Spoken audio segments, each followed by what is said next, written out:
साल था सन 1990। बिहार का चुनावी मौसम अपने चरम पर था। जनसभाएं, जुलूस, नारे और भीड़ की गर्जना।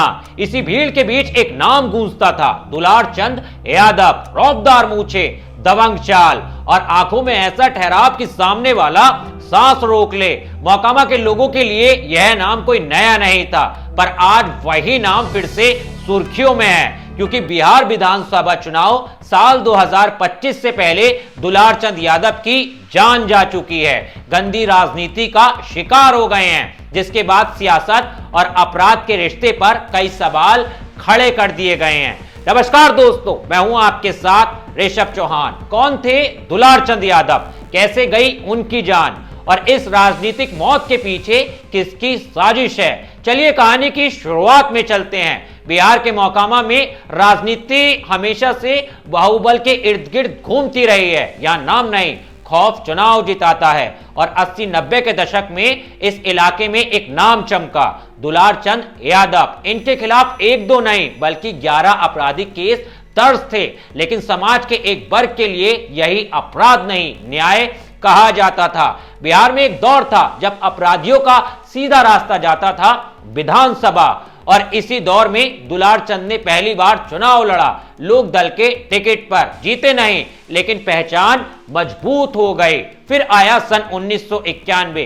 कांग्रेस नेता सीताराम के जान जाने के केस में नाम आया दुलार चंद यादव का, और यहीं से उनके नाम में दहशत का टैग जुड़ गया। 90 के दशक में मध्य में बिहार में लालू प्रसाद यादव का उदय हुआ और दुलार चंद जैसी जमीनी ताकतें लालू की पहली पसंद बनी। दुलार चंद यादव आरजेडी के बेहद करीबी हो गए। मोकामा और बाढ़ के इलाके में आरजेडी की पकड़ बनाने में उनका बड़ा योगदान रहा। यादव समाज का भारी समर्थन और दुलार चंद संरक्षक की भूमिका में। समय बदला, सरकार बदली, समीकरण बदले, दुलार चंद भी बदल गए। कभी लोक दल, फिर आरजेडी। साल 2017 के बाद जेडीयू के करीब, साल 2019 में जेडीयू की रैलियों में देखे, साल 2022 में उपचुनाव में आरजेडी प्रत्याशी नीलम देवी का समर्थन, और अब प्रशांत किशोर की जन स्वराज पार्टी के लिए मजबूत प्रचार। राजनीति को वह शतरंज की तरह खेलते थे। ऐसे ही समय बीतता गया, साल बदल गए। फिर आया दिन 31 अक्टूबर साल 2025 का गुरुवार दोपहर का समय, लगभग 3:30।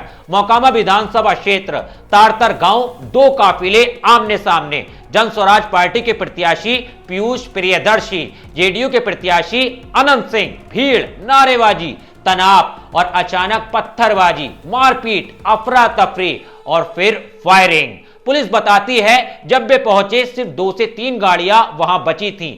एक गाड़ी और उसी में पड़ा था एक शख्स। इस केस में मीडिया रिपोर्ट्स के मुताबिक गवाहों के बयान चौंकाते हैं। पहले पैर में गोली मारी गई, दुलारचंद सड़क पर गिर पड़े, घायल अवस्था में गाड़ी चढ़ाई गई। दिमाग सुन कर देने वाला क्राइम सीक्वेंस। पुलिस इसकी जांच में जुटी है। मृतक के पोते के बयान पर एफआईआर दर्ज हुई है। नामजद आरोपी हैं अनंत सिंह, रणवीर भतीजा, करमवीर वो भी भतीजा।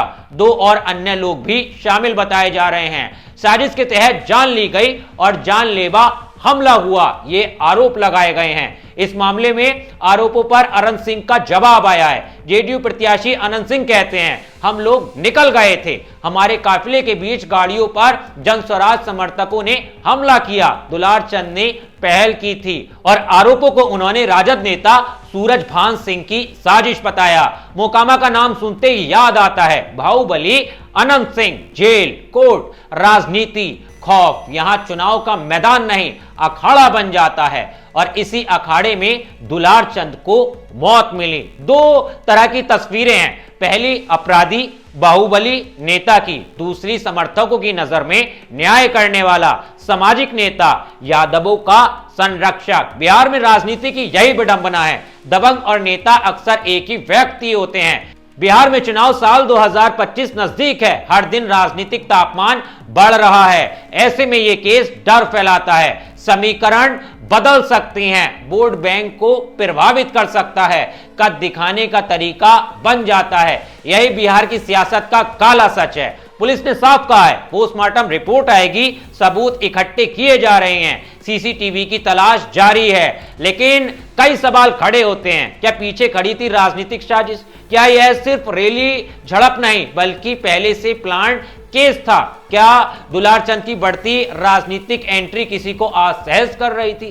क्या चुनाव जीतने के लिए दबंग होना या दुलारचंद को रास्ते से हटाना जरूरी था? और सबसे बड़ा सवाल, बिहार की राजनीति कब बाहुबल से मुक्त होगी? बिहार की राजनीति में अपराधियों की लोकप्रियता समाज की मजबूरी है या मानसिकता? यह बहस पुरानी है लेकिन जवाब अभी तक नया नहीं। लोग सुरक्षा चाहते हैं और सुरक्षा के नाम पर दबंगों को वोट देते हैं। दुलारचंद की जान जाना सिर्फ एक घटना नहीं है, यह बिहार की सियासत की रगों में दौड़ते हिस्ट्री का हिस्सा है। आज दुलारचंद नहीं रहे हैं लेकिन इस मौत से निकला सवाल कई सालों तक जिंदा रहेगा। खैर, इस पूरे केस पर आप क्या सोचते हैं? आपके क्या विचार हैं? आपका क्या नजरिया है? एक बार कमेंट करके जरूर जाना दोस्तों। और हां, देश और दुनिया की तमाम खबरों के लिए, खासकर क्राइम स्टोरीज के लिए मेरे चैनल को सब्सक्राइब करना मत भूलना।